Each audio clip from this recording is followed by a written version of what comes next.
church tonight, and I remembered that I had talked to Brother Joseph last time he was here. I didn't ask him to speak because we were trying to catch up on our Bible study ministry training sessions, and now he's here again, and so I'm going to ask him to come, and whatever the Lord lays on his heart, your good wife here with you. Amen. Supporting you. We'll support you too. Thank you very much, God. In Jesus' name. Amen. All the glory to Lord God of heaven. Hallelujah. Praise the Lord. Amen. Pastor Edward Mushir, sir, thank you very much for giving me another opportunity and for the kind words, and praise the Lord to be in the house of the Lord. Everybody's happy. Amen. Good.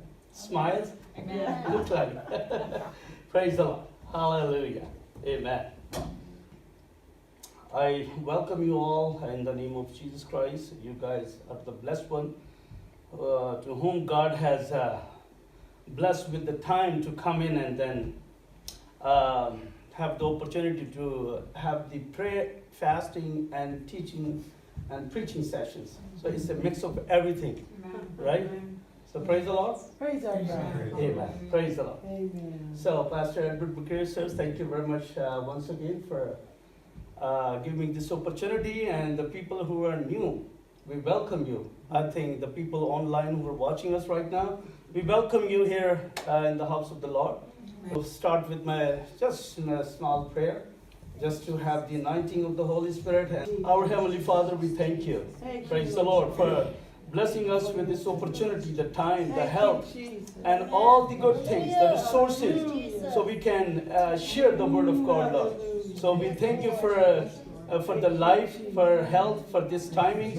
So we glorify with our time and technology and resources to you, Lord.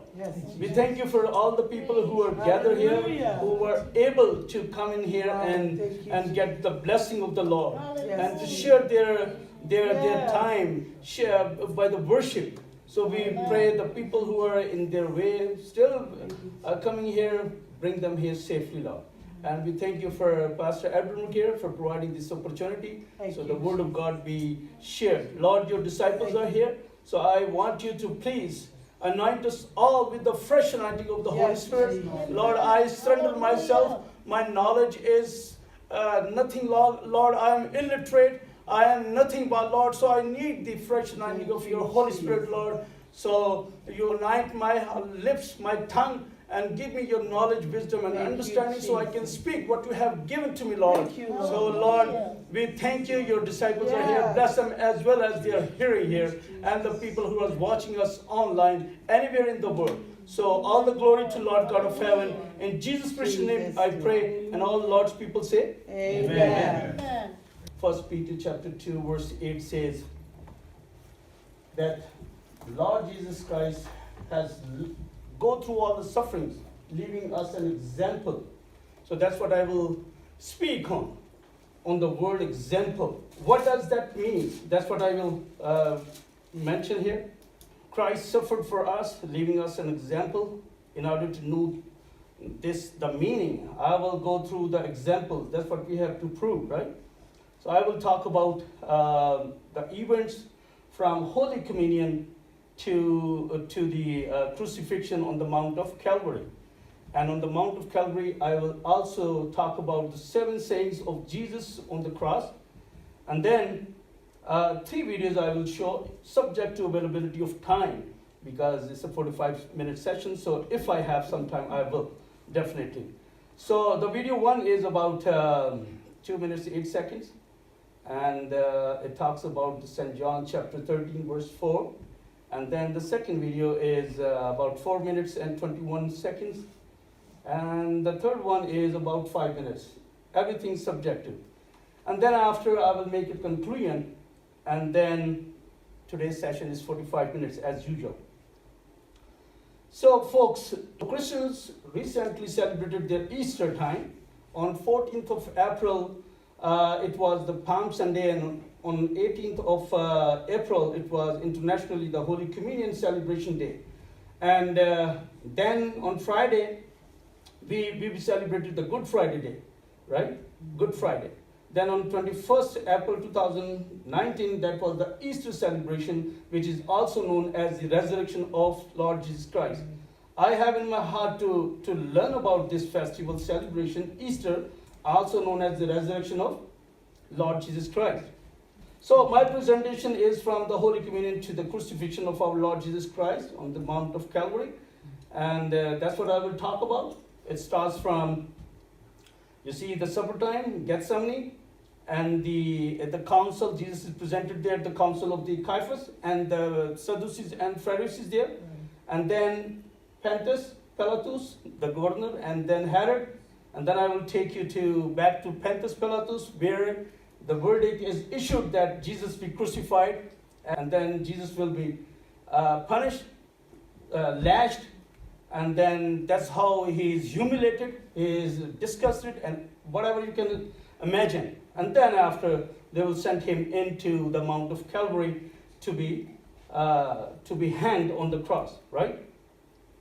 So first of all, I will go to the book of St. Matthew, chapter 16. If you have the Bible, please go through with me very quickly because I'm with the time. So please follow me on the screen. So the book of St. Matthew, chapter 16, verse 21.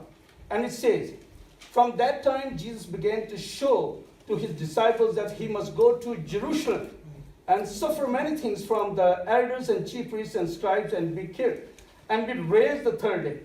Blessing be upon the reciting of the Holy Scriptures. And all Lord's people say, Amen. Folks, this was the planning that Jesus shared with his disciples, right? That how he's going to be suffered with the Pharisees and Sadducees and the high priest, and how he will go to the Jerusalem and then suffer these things to fulfill the prophecies. So according to Lord's pre-plan, written in the scriptures, Lord Jesus departed to Jerusalem. The question is, when did he depart to Jerusalem? The Holy Scripture tells us that before the festival, the Passover, Jesus departed to Jerusalem. So you remember that it was the festival of Passover of the Jewish people with when Jesus was crucified on the cross. Now the arrangement was something like this. The Passover festival was in the way, and the disciples has to prepare for the feast of the Passover. Now I want you to go to the book of St. Mark this time, chapter 14 and verses 12 to 16. It reads, "Now on the first day of unleavened bread, when they killed the Passover lamb, his disciples said to him, 'Where do you want to go to and prepare that you may eat the Passover?' Verse 13 says, "And he sent out two of his disciples and said to them, 'Go into the city, and a man will meet you carrying a pitcher of water. Follow him.'" Verse 14 says, "Whenever he goes in, say to the master of the house, 'The teacher says, where is the guest room in which I may eat the Passover with my disciples?'" Verse 15 says, "Then he will show you a large upper room, furnished and prepared. There make ready for us." And verse 16 says, as his disciples went out and came into the city and found it just as he had said to them, and they prepared the Passover. Blessing be upon the reciting of the word of God. Remember, folks, once again, this is a feast time. This is a Passover time. And usually the Jews slaughter an animal. But on the Passover, when Jesus celebrated, there is no animal was killed, right? It was different than the Jews one, because the Jews have the tradition. So as Jesus instructed the disciples, see, the disciples find exactly a person with the pitcher, and here is the Peter and St. John to follow this guy. And they asked the master where he is. The place, the master says, "We have to celebrate our Passover." So that's what happens. The master said, "Okay, here is a place." So they get to know, and then that's how they start preparing for the Passover. First, so you show you the video, and then I will come back here. So this is the Passover which Jesus arranged. They get together here, and Jesus is coming in the last. And when everybody sat down, look unto what Jesus did.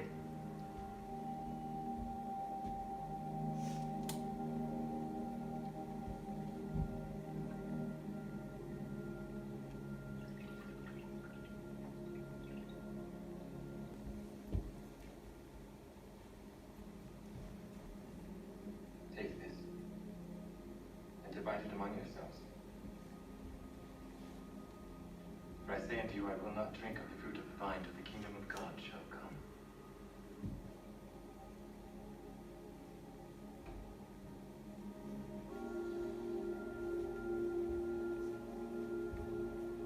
This is my body, which is given for you. This do in remembrance of me.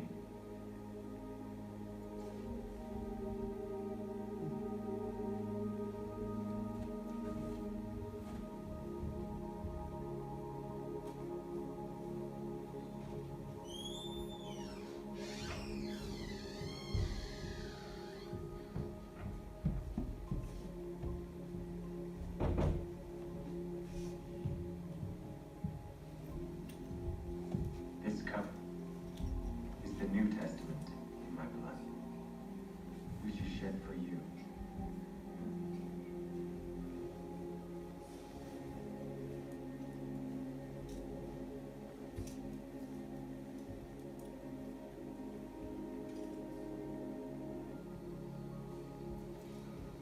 So, folks, the book of St. John 13:4, you just watched. So he got up from the meal, took off his outer clothing, and wrapped a towel around him, around his waist. After that, he poured water into a basin and began to wash his disciples' feet, drying them with the towel that was wrapped around him.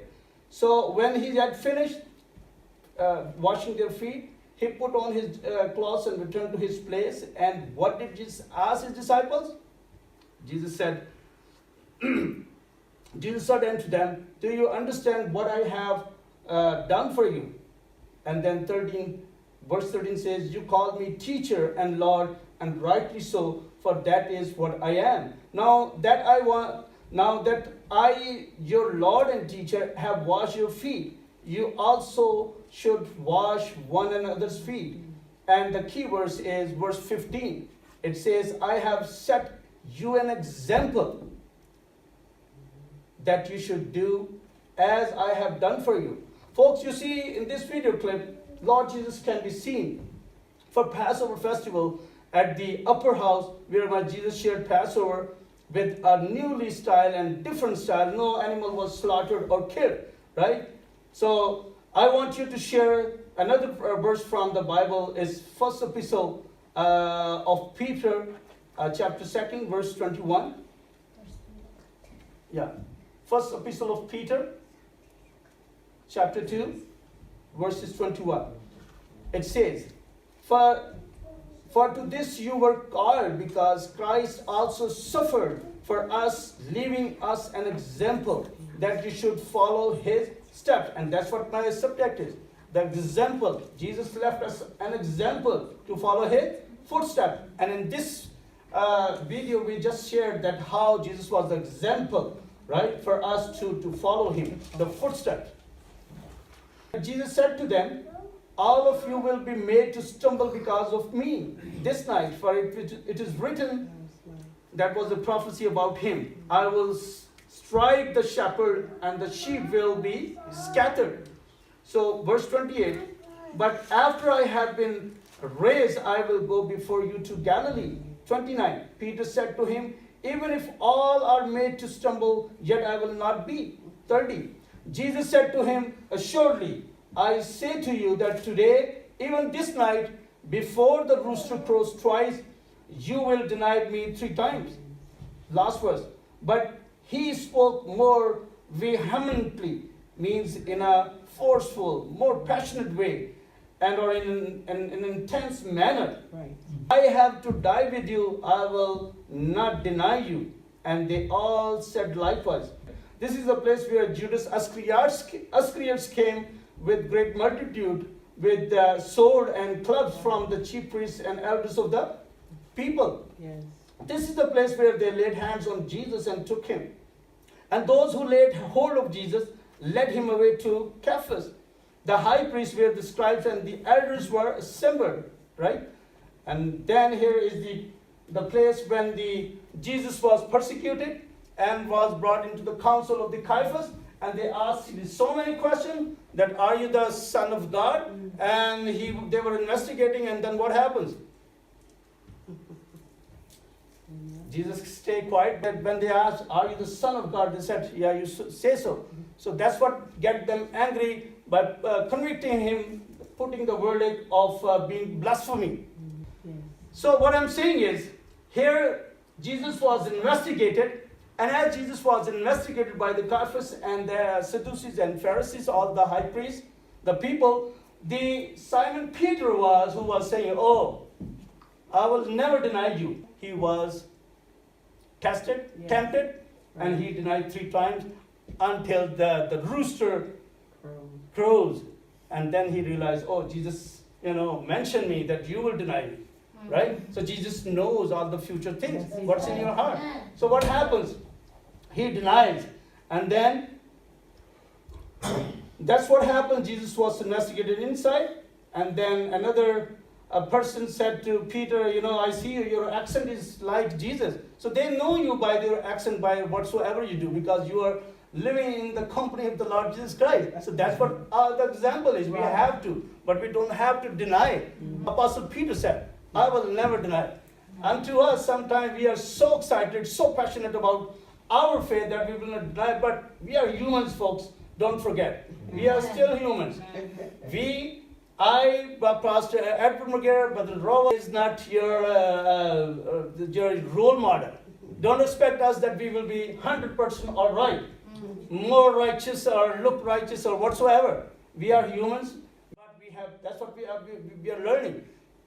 Jesus is our example, teach, preach, but it's pretty hard to follow, to act like. But that's what we are learning. We have to. That's what we are comforting each other. Yeah. That we have to comfort by the word of God in our suffering, in our temptations. Yeah. Jesus was tempted on the cross. He was tempted, and everything of the people were abusing him, saying by bad words. He was hit, he was kicked, and I will show you the video at the very end. So he was kicked, he was, abused by all means.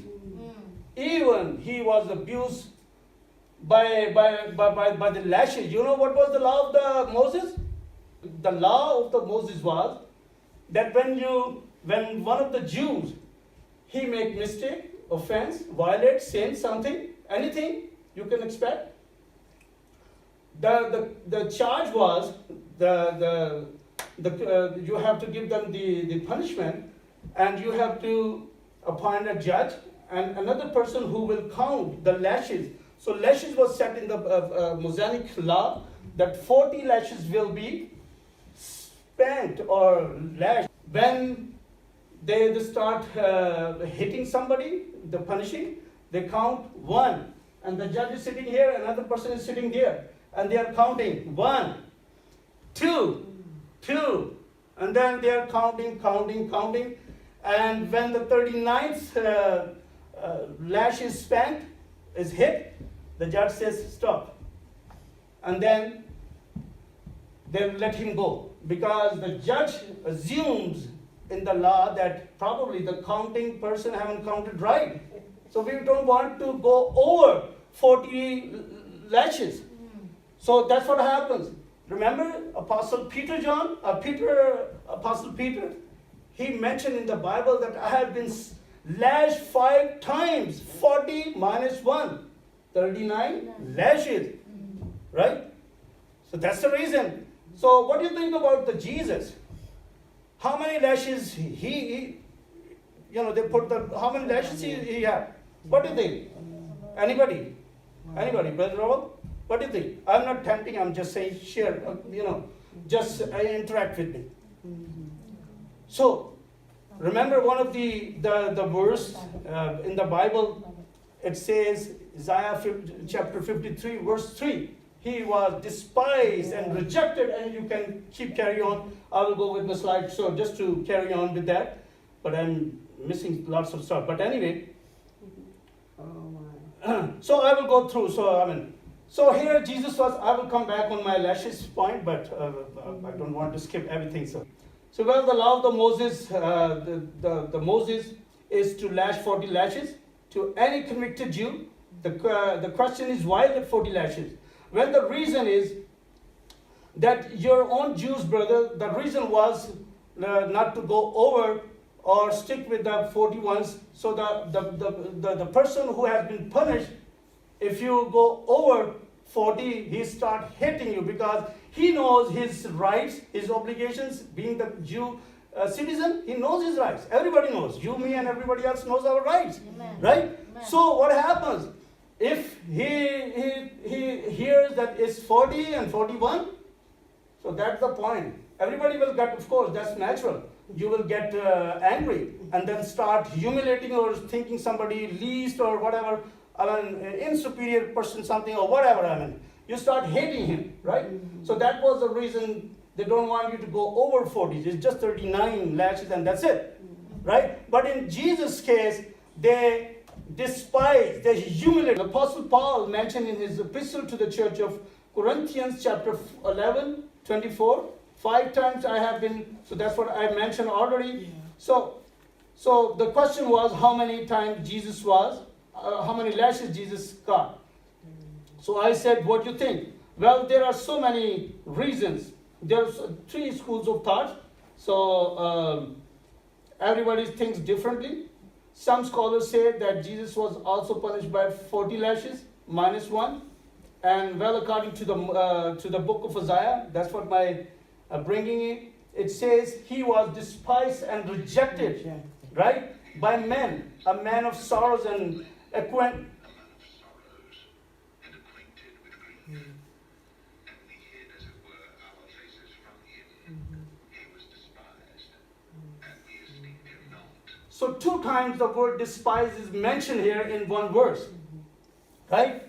So when I go into the despise, how to look into the depth, what does that mean? Rejected, yeah, it's a simple word. I understand that rejected means, okay, kick them up.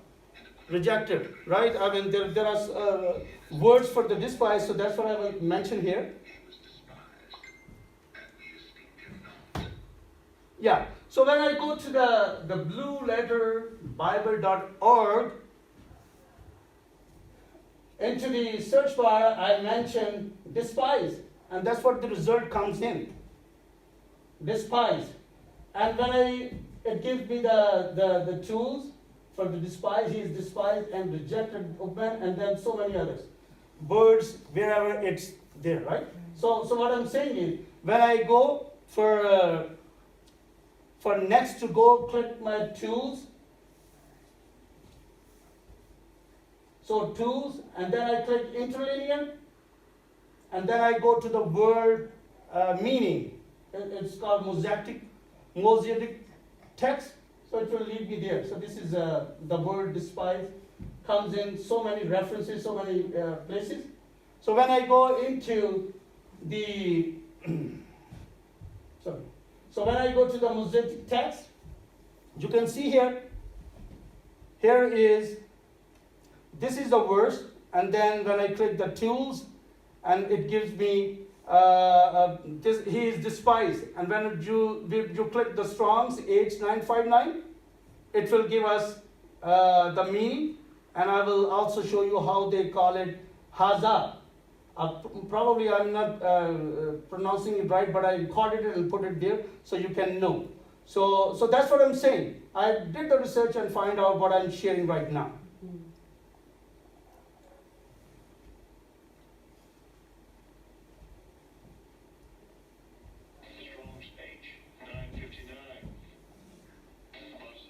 So bazaar, that's the Hebrew word, right? So here are the meanings which I want to mention here. So it means to despise, hold in contempt, disdain, and there are so many other words as well. The one which I like was, he was worthless. It says here, to be worthless. Worthless means garbage, throw it away. So they rejected. So what happened? What I mean is, when they were spanking with the lashing, they ignored his rights. What are you? We don't, we don't care what your rights are. So they despised and rejected his rights. They weren't bothered to think about, oh, he's a Jewish guy. Though Jesus was able to speak, hey, what you are doing? You are going over 40 lashes. I am Jew. I am from the tribe of Judah. You cannot do that. They will sue you probably in these times, but at that time Jesus haven't sued anybody. Even he even threatened bad to them, nobody. He haven't did anything, right? So that's what the example is. Even though in our modern times, if somebody do some bad with you, please let him go. Pray for him. Don't sue him. That's what the example Jesus has set for us. Yeah. That though he knows his right, he was able to speak, but he shut his mouth and let it happen because he was fulfilling the prophecies Yes. written by the prophets. Right. Right? Amen. Yeah. Jesus was not lashed 40 lashes, neither 39 lashes. He was overspanked, overlashed, and there is no counting in the record, in the history. Now, neither in the Bible, nowhere else. I don't know if you guys have thought about that, yes or no, but when I was preparing about this message, I went into have study. That's why I mentioned in support of what I'm presenting, that how many lashes has been put to the Jesus. If somebody knows, the online people or the people here, please let me know. If I'm right or wrong, whatsoever I presented is according to the Bible, but that's what I researched, that's what I did to find out if this is right or wrong. But think about that. That's not the final judgment what I presented here. That's why we are sharing. So you know, probably this is a possibility, right? Probability. You have no idea. What happens with Jesus? When they despise you, they will of course do whatever they want to, right? They don't care about your rights. So, Jesus let this happen so to fulfill the prophecy by prophet Isaiah. I want to recite one of the verse in the book of Acts, Apostles, chapter 4, verse 11. Let's see. Apostle Peter has put light on the event of the lashing to fellow Jews. Remember the book of Acts, chapter 4, verse 11. The Apostle Peter says to fellow Jews, this Jesus is the stone which was despised and rejected by you, the builders, but which became the chief cornerstone. Folks, did you read and hear scriptures? What word are coming out of the mouth of the Apostle Peter? He was saying, oh Jews, oh fellow Jews, oh my brothers, who are the high priests and the Sadducees and Pharisees. You despise my Lord God of heaven, Lord Jesus Christ, your Messiah. Then on the cross, Jesus said the 7 sayings. I will just skip now because time is passing by. So Jesus was on the cross. Pastor, when the time is up, please let me know 2 minutes before so I can. So I will go check it out. The 7 sayings of our Lord Jesus Christ. What example we are getting from there? Because we can preach and teach and deliver for a number of time, but we are limited. So here is one of the video I will share here. There are 2 videos, but I want to share very quickly, which will be the conclusion and real message to my presentation, titled, Jesus suffered and leave us an example. Right? So here is the video. Just 7 sayings. And watch them carefully.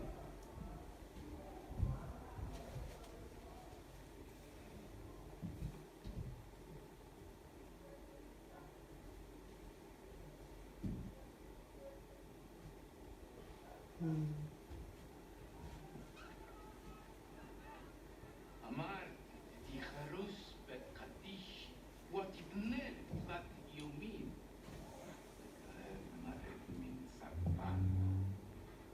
And who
So, folks, these were the 7 sayings of the Lord God of heaven, which has so many examples for our understanding, instruction, and everything to follow, right?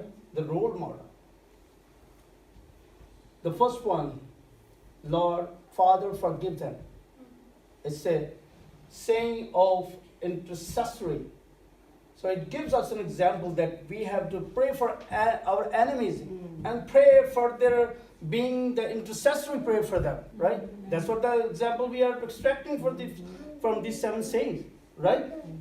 2, today you will be with me in paradise, the everlasting life, the kingdom of God. That's what we mean by the paradise, right?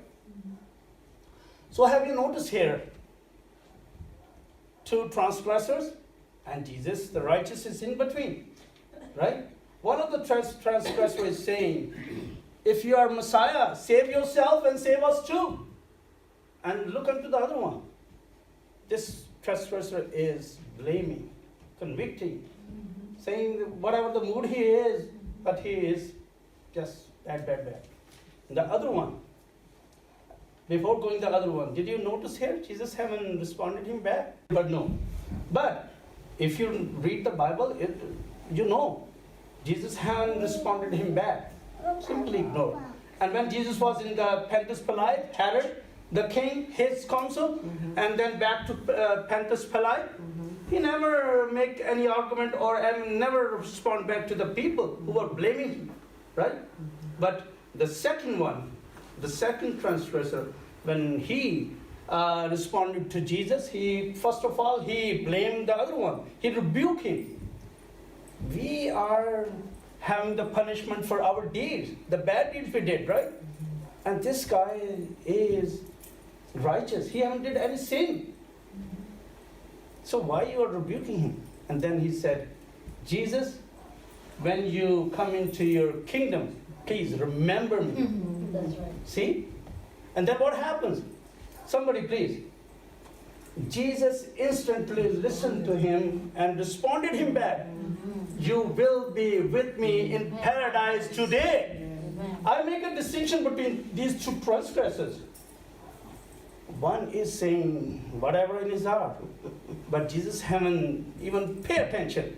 He haven't heard anything. But the other one, as he finished his statement, Jesus looked unto his side and said, you will be with me in the paradise today. What I'm saying is, Jesus is an example for us. So this is an example that when somebody, we being the Christians, the deacons, the elders, the priests, the bishops, when somebody asks for the repentance, and when he repent and confess from his sins, from his problems, from his the life, whatsoever he did, his deeds, and when he confess, repent, and the third question he says, when you come into your kingdom, remember me means when he want to investigate, research about the kingdom of God. We, the priests, the deacons, the elders, the bishops of the churches, we have to respond back immediately, and don't pay attention to people who are just wasting time, who are just jumping around from one mission denomination to other denomination or something. They are just worried about what's true, but they're not getting to the conclusion what's true, what's not true. So what I'm saying is, he asked the question and Jesus gave him all the answers, right? So we have the example to follow up. You want to? Please. Okay. So you guys know what I'm talking about. Is the example. We have to be like example of the Lord Jesus Christ. And then the third one was, I'm thirsty. There are so many things in it, but I don't have the time to go through. And Pastor, I just wanted to go through one last video. That's 5 minutes, it's 3 minutes extra, but please allow me to go ahead and show you. This is the last, this is the conclusion. That's the sacrifice, that's the example Jesus has given us. So please bear with me, just 3 minutes over, but thank you very much, Pastor. Jesus is our example, we have to follow him.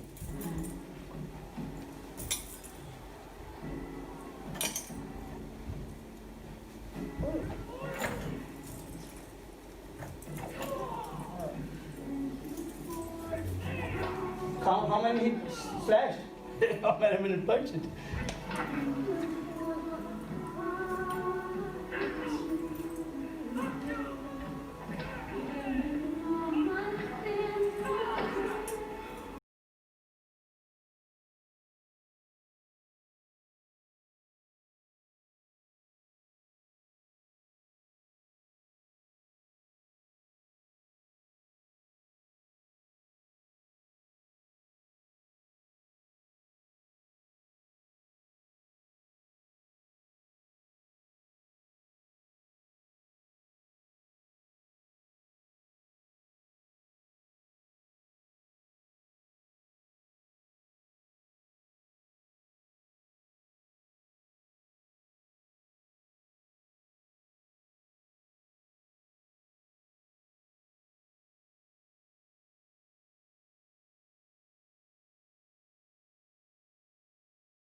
So God bless you all. I probably to be continued for the next session. I have some other things to speak, so I will please carry on. So next time, probably, God willing. God bless you all. So nice.